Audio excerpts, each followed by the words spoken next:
Hello everyone, and in this video we're going to explore how to achieve perfect marks for the AQA A English Literature A2 examinations, and we're looking at paper 1 section A today.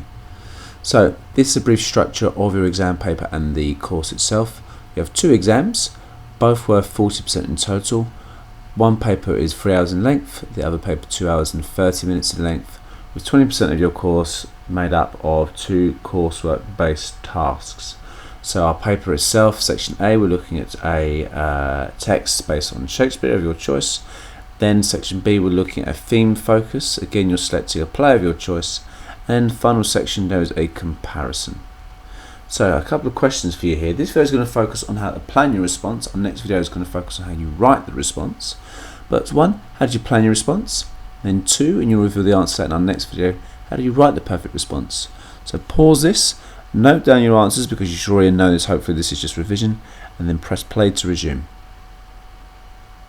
Okay, so this is our mark scheme. So you can see band 5, to order to achieve 25 marks this question, we've got the different AOs. So we've got AO 1, 2, 3, 4 and 5, and actually for this exam paper the marks are distributed as seen for the remainder questions. So you can see we're looking for AO 1 for a perceptive and sophisticated argument. So if your argument is really basic but your analysis is superb, you're still not going to achieve the full marks for AO1. You have to make sure you also include critical terminology in order to do that. We need to also for AO2 ensure, as we said already, that your analysis is perceptive, high level analysis.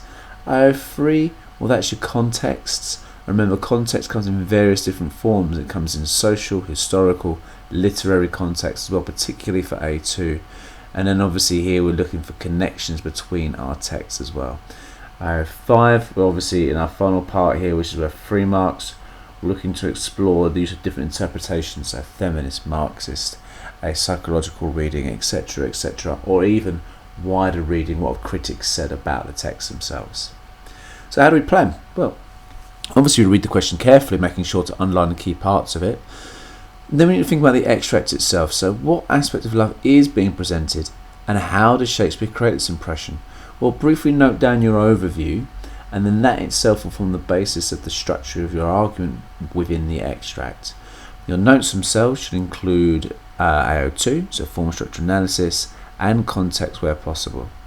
Then what you need to make sure you're doing is then focus on the rest of the play. So does the rest of the play continue to maintain your view, or does it alter as the play progresses depending on where the extract has been taken from? And again, that will ensure you've got your debate established.